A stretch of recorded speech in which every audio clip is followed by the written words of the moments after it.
welcome to a small topic called mucocele, which we are dealing under salivary gland pathology. So, this is a topic called as mucocele that comes under the salivary gland pathology. And this is brought to you by the Department of Oral Pathology of Mar Basilius Dental College. Now, what exactly is a mucocele? Mucocele can be considered as benign mucus containing cystic lesion of the minor salivary gland. And this type of lesion can commonly be referred to as a mucocele. Now, when you think of mucocele, at least two types are there. The most common type is called as a mucus extravasation cyst, and the other is a mucus retention cyst. Now, they are having different terminology because of the fact that the etiology is different and the histopathology is different. Only common thing between these two is that clinically they appear similar. Because if you think of the mucus extravasation cyst, usually the etiology is due to a rupture of the salivary gland duct, while for the mucus retention cyst, it is caused due to a blockade of the salivary gland cyst. Mucus extravasation cyst is thought to be a pseudocyst, and the mucus retention cyst is thought to be a true cyst because there is an epithelial lining. We'll see a little more in detail as we go further. Now, first we'll take the mucus extravasation cyst, otherwise called as a mucus escape reaction. Now, this is commonly seen in the oral mucosa, in the oral cavity, that is going to, as we already know, that is due to a rupture of the salivary gland duct. And what happens when there's a rupture of the duct? Naturally, there's a spillage of the mucin into the connective tissue, into the nearby connective tissue. And the most common cause of the rupture of the duct is due to a trauma. It is possible that the person has fallen down and maybe the teeth has hit against the lip, causing a rupture. And this is basically a oral mucosal lesion. And remember that usually the common location where we get this cyst is the lower lip. So if you examine this lesion a little more in detail, we can see that this is actually looking like a dome-shaped mucosal swelling. It is looking like a dome-shaped mucosal swelling, somewhat rounded. And the size can vary from a few millimeters to maybe 1 centimeter or something like that. And it has been noticed that this mucus extravasation cyst is most common in children and young adults. That might explain why these people are getting this mucus extravasation cyst, because they will be very active during this age, and it is possible that they might suffer some fall, causing the teeth to come in contact with the mucosa, causing a rupture of the gland. Now, if you check this lesion, you can touch it, you can see that it is fluctuant.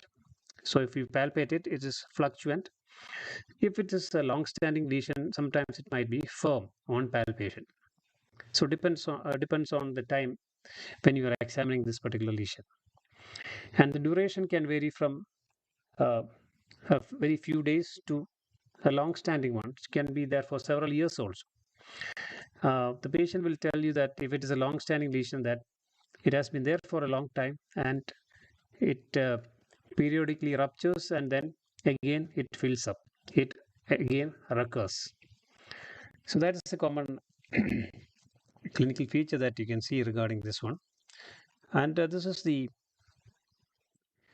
typical lesion, somewhat around dome-shaped lesion. You can see that it is containing some cystic fluid, most probably the mucus. And if it is not too deep-seated, this lesion looks a little more bluish because of the presence of the saliva. But if you get a mucocele a little more deeper down, sometimes you may not notice the bluish color if it is deep-seated. Okay, there's another area you can see the bluish discoloration on the lip. And it has been noticed that, according to a study done, that the most common site is the lower lip. And usually it can be seen lateral to the midline. And it has been seen that it is very rare on the upper lip. In fact, it's very rare. Any salivary gland lesion that one observes on the upper lip, most probably one can think of this canalicular adenoma more than a mucosa. So basically, if you look at the lower lip, it can be seen as some tense vesicles, single or multiple, 1 to 4 millimeters in diameter. That is seen in the in the lower lip. Now, if you take a biopsy of this lesion, you remove the lesion and give it for biopsy. What can we observe under the microscope? You can see an area of spilled mucin surrounded by granulation tissue response. So the middle area you get a lot of spilled mucin surrounded by a compressed connective tissue around the periphery. And observing closely, you can see that the lumen is filled with spilled mucin containing variable number of cells, usually the leukocytes and foamy histiocytes. Foamy histiocytes are nothing but the macrophages.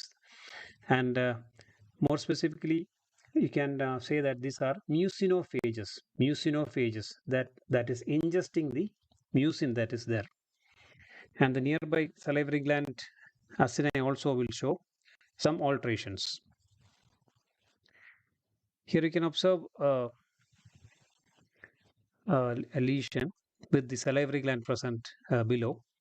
You can see that this middle area will be filled with the uh, mucin.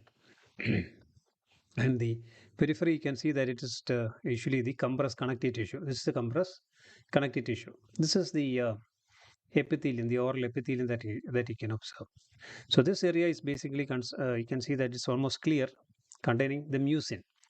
If you look at it a little more closely, you can see that this contains the macrophages that is going to ingest the mucin. So otherwise it's called as mucinophages also. And this area,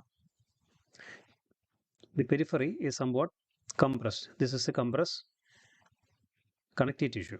And this is the normal oral mucosa, the epithelium that you can see. So what is the treatment for this? Usually this has to be excised along with the associated salivary glands so that there is no recurrence. Otherwise, it is possible that if you just rupture it and leave it as such, it will again reform, it will again recur. So the best thing to do would be to excise it along with the associated minor salivary glands. So that's about the mucus extravasation cyst.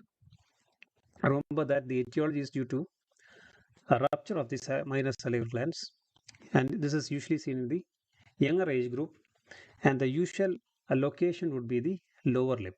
The usual location would be the lower lip. Now let us take a look at the another type of mucus extravasation cyst called as a ranula. This is a somewhat a larger sort of mucus extravasation cyst, and this is seen usually the location would be the floor of the mouth. This is seen in the floor of the mouth. You can see a large swelling in the floor of the mouth, usually lateral to the midline. And this term ranula is coming from uh, the Latin name for frog called as rana. And this symbolizes the translucent underbelly of the frog. So the lesion looks like somewhat of a translucent lesion seen on the or in the floor of the mouth. This ranula can also be used to describe other swellings in the floor of the mouth, like um, dermoid cyst and cystic hygromas also. But usually we use it more for this mucus escape reactions.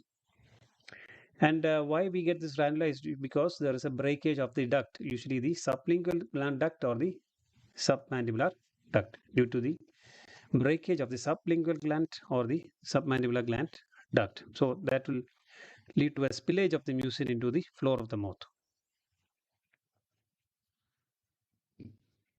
Looking at the clinical features of this ranula, you can see that Usually it is having a bluish color, and again a dome shaped swelling on the floor of the mouth or in the floor of the mouth. And again, if it is very deep, naturally the color would not be blue, it will show the color of the mucosa.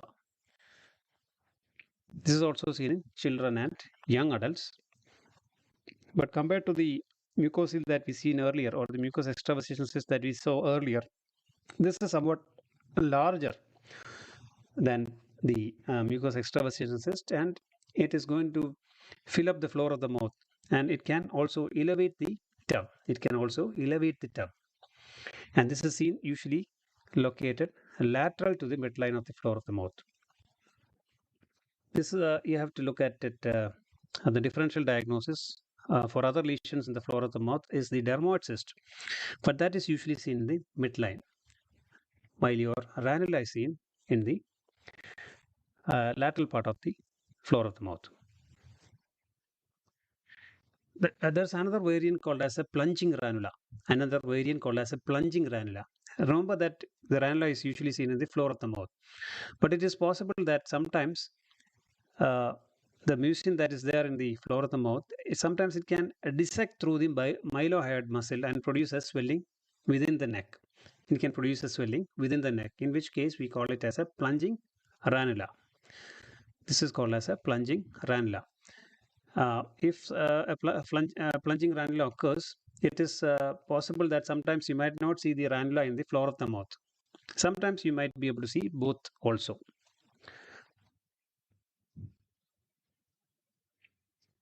So here we see the ranula laterally in the floor of the mouth, and you can see that the color is somewhat bluish, and you can see that the tongue is somewhat elevated. The tongue is also somewhat elevated.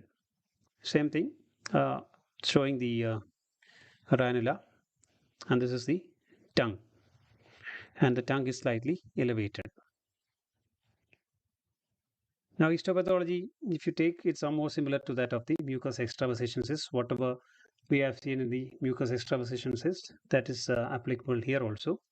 Here you can get the mucin in the center, you can get a compressed connective tissue, and you can also get a granulation tissue reaction. You can get the mucinophages also, that is the macrophages ingesting the mucus, and a compressed connective tissue. Uh, Treatment part as such, again, you have to remove the feeding sublingual gland duct, and sometimes marsupialization also, where we just cut it and leave it open. Uh, so this is the mode of treatment for the ranula. That leads us to the next one, that is the salivary duct cyst, otherwise called as the mucus retention cyst. So this is another type of mucocele, the mucus retention cyst, otherwise called as a xylocyst. Now, I mentioned that mucus extravasation cyst and the mucus retention cyst are somewhat similar when you look at it in the clinical aspect, because both will appear somewhat as a blue dome-shaped swelling in the oral cavity. But the etiology for both is different, and the histopathology for both is different, because this one, if you look at the histopathology, the lining, the cavity is lined by a epithelium. There's a epithelial lined cavity. While remember that for the mucous extravasation cyst, there was no epithelium. There was just a compressed connective tissue at the periphery. But here at the periphery, you get the epithelium.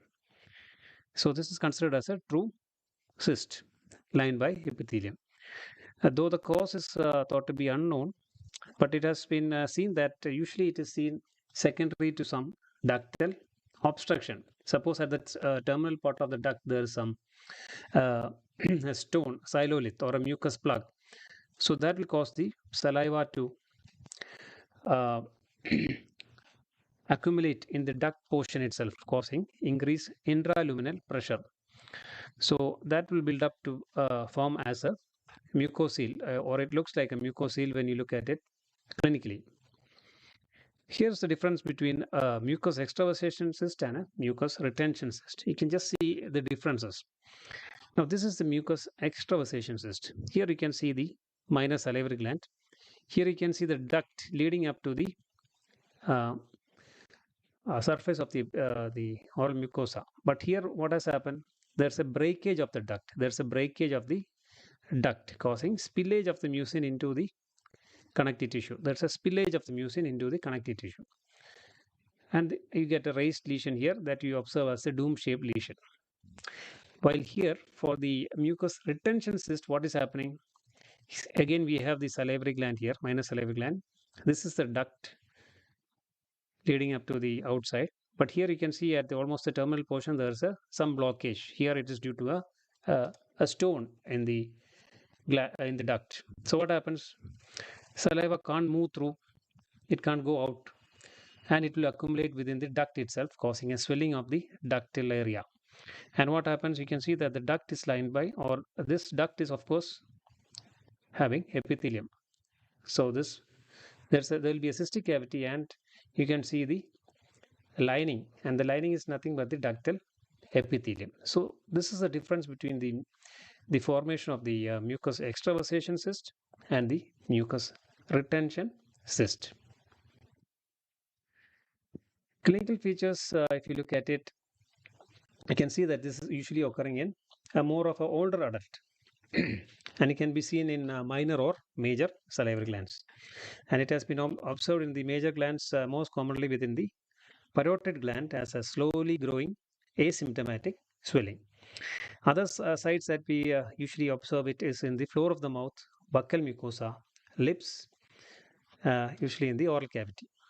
Again, as I mentioned before, it will appear like the mucous extravasation cyst or the mucocele as such. It is soft, fluctuant, swelling, bluish if it is superficial. And sometimes cysts in the floor of the mouth arise adjacent to the submandibular gland duct, and sometimes will be having a different color, amber color. Now, if you take a biopsy of the same, you can see that the lining of the cyst, there is a epithelium, and the epithelium can either be cuboidal, columnar, or atrophic, surrounding, or it is containing thin or mucoid secretions. And the treatment part, again, you can do a conservative surgical excision if it is a very in the minor salivary glands. But if for the major glands, a partial or total removal of the gland is needed. So this is the basic things about a mucocele. As I mentioned, mucocele contains are at least two types: mucus extravasation cyst as well as mucus retention. So we have seen the mucus extravasation cyst in the oral cavity, and also a different variation of the mucus extravasation cyst is the ranula that is seen in the floor of the mouth, while your mucus retention cyst is looks similar clinically to this mucus extravasation cyst or the ranula, or sorry, the mucus extravasation cyst. But the difference is that this is containing